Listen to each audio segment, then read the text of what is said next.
어떤 정책에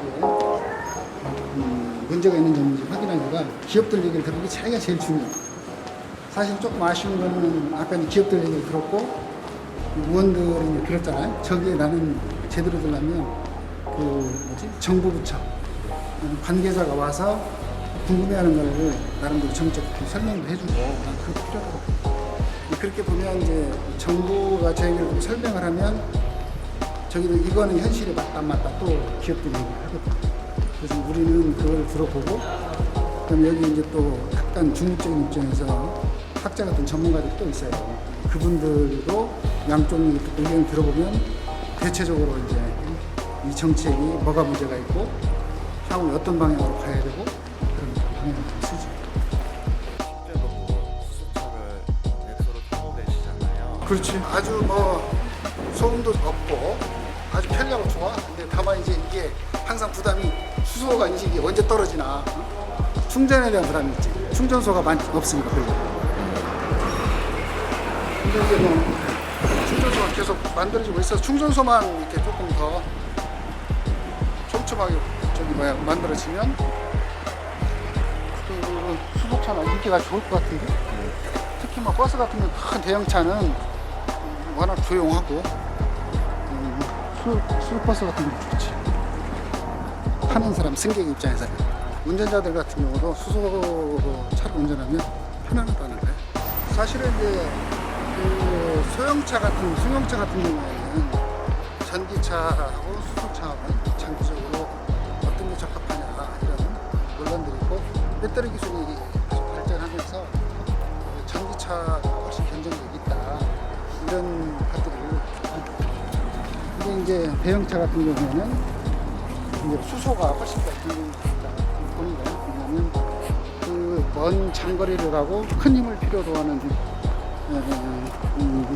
그런 모빌리티 같은 경우에는 배터리를 장착하게 되면 이 배터리 무게라든가 여러 가지 그 힘이라든가 이게 떨어지니까 대형 버스, 트럭, 선박, 항공기 이런 거 같은 경우에는 수소가 훨씬 경쟁력이 있다. 그 수소차에 대해서 지원할 수 있는 정부 예산이 있는데 이게 시하고 매칭이 되어 있는데 시의 예산이 적어서 지자체 예산이 적다 보니까 수소차 수요가 적다 안산도 이 말이죠. 그래서 아마도 이번에 환경부에서는 그 문제 때문에 좀 보조금 제도나 그거를 그렇습니다만 이관화해가지고 지자체를 통해서 들어가는 보조금 제도하고 또 환경부에서 전체적으로 공모해가지고 지원하는 방식을 아마 검토하고 있는 것으로 알고 있는데 충전소나 이런 거는 문제 없나요? 차는 그렇다 치고 충전소도 내나 마찬가지입니다. 충전소 설치 보조금이 지금 있는데요. 일반화하고 특수형이 있습니다. 대형 충전소가 아까 말씀드린 대로 전국의 공영차 고지에 200년 정도에서 100대 이상의 버스가 충전될 수 있는 그 기능을 갖춰야 되는데 그 기능을 갖추려면은 적어도 90억, 100억 정도의 설비 투자가 일어납니다. 현재 그래서 그 보조금으로 설치 보조금으로 받고 있는 게 60억에 70%, 42억을 받고 있습니다. 근데 저희가 이제 업계에서 주장하는 거는 이 수준을 지금 한 30% 올라갔기 때문에 100억에 이제 70% 이렇게 좀 보조해달라 이렇게 지금 환경부에 건의를 하고 있는 상황입니다. 공차보조금 관련된 말씀들 많이 하시는데요. 그 공차보조금이 첫 번째 보면은 예를 들어서 이제 그 수소를 싣고 가다가 운행하고 가다가 수소가 떨어지게 생겼으면 다시 이제 수소 충전소가 없으니까 수소 충전소까지 돌아와서 다시 수소를 넣어가지고 가야 되잖아요.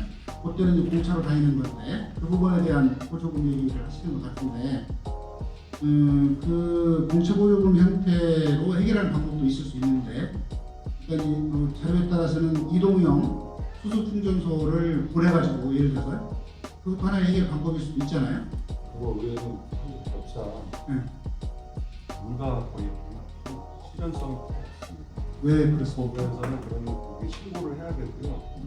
차단과 방호벽을 세워야 되는데 이격거리 잡고 가스안전공사에서 코드를 개정을 하고 노력을 하고 있지만 현실적으로는 그 비즈니스 모델이 불가능합니다. 근데 이제 예를 들어서 장기적으로는 물론 전국 곳곳에 가스 충전소나 주유소가 전국에 퍼져 있어서 누구나 쉽게 이렇게 충전할 수 있게 비교할 수 있도록 되어 있지만 아마도 수소 충전소나 전기 충전소는 설치하는 전국적으로 이렇게 설치하는 데 상당히 좀 시간이 걸릴 것으로 보이는데 그 사이에 예를 들어서 이동해서 충전할 수 있도록 전기가 됐든 아니면 뭐 수소가 됐든 그런 것이 가능하도록 제도를 좀 잘 변경을 하면 이게 좀 산업계한테는 큰 도움이 되지 않을까요?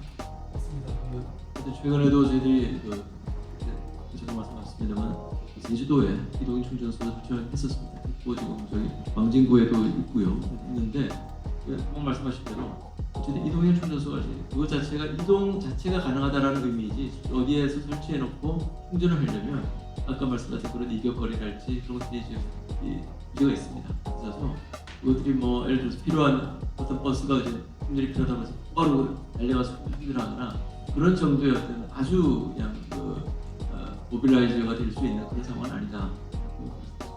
그 다음에 이제 또 얘기를 들어보면 그 충전소를 만들 때 새로 충전소를 만드는 게 쉽지 않아서 기왕에 가스 충전소 같은 거를 활용하면 또 쉽게 말하자면 전환하면 되지 않을까 이제 그런 얘기를 하는 것 같은데 이게 이제 기존의 가스 충전소를 수소 충전소로 전환하는데 규제나 이런 것들이 좀 강해가지고 어렵다고 그러는데 그거는 실제로 어떤 상황입니까? 그 관련해서 사실 우리가 LPG 충전소를 많지 않습니까? 대한민국에 한 제가 알고 있는 한 1,200개 정도 LPG 충전소가 있고 그 LPG 충전소만 잘 활용하면 정말 수소 충전소를 확산시키는 데 상당히 좋은 기반이 될 수 있습니다. 근데 저희들이 많은 곳을 현장 조사를 해봤고요. 그거는 LPG 충전소 같은 경우는 이미 고압가스 같은 경우 규제를 받아가지고 약간 이격거리도 있고 조금만 더 설치하면 큰 문제는 없는데 가장 큰 문제는 면적입니다. 우리가 수소 충전소를 만들기 위한 면적 대비 LPG 충전소는 전체적으로 좀 좁고요. 그래서 저희들이 말씀드렸던 게 이 수소 충전소를 만드는데 들어간 여러 설비들을 복층을 하거나 지중화를 할 수 있는 그렇게 해서 이제 단위 면적에서 좀 더 집중된 어떤 설비가 설치될 수 있도록 하는 게 필요하다. 그러니까 이제 그 기술의 문제가 아니라 이제 규제를 그렇습니다. 그렇게 바꿔주면 된다 이런 예. 얘기인데 지금으로서는 고압가스를 지중화시킨다 할지 복층화시킬 수가 없습니다. 말씀하신 것처럼 수소차, 전기차를 구매하기 위한 구매를 보조하면 예산이 있는데 집행 현황을 보면 실제 그 예산만큼 다 못 쓰거든요. 못 쓰는 이유가 뭐냐? 하나는 사겠다는 사람들이 이제 안 사는 문제하고 관련된 게 하나 있고 그거는 아마도 제가 봤을 때는 충전소나 이런 것들이 부족해가지고 불편하니까 이제 그런 면이 있겠죠. 버스 회사 같은 경우는 아까 공사 보조 문제라든가 이런 연관이 있을 걸로 보이고요. 두 번째는 이제 운송 회사가 구입할 때 보조 문제 관련해서 정부하고 지자체 매칭해서 들어가야 되는데 지자체에서 예산이 부족하니까 매칭을 안 해주는 거예요. 그러니까 이제 매칭을 안 해주면 기업 입장에서 사기가 어렵죠.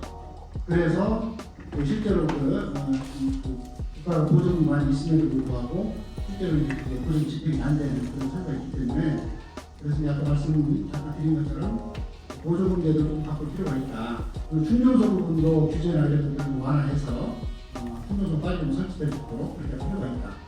그렇게 되면 자동차 업계에서도 관련된 그 수요에 맞게 좀 제대로 생산을 해줘야 되는 또 기업이 해줘야 됩니다. 그런 말씀입니다.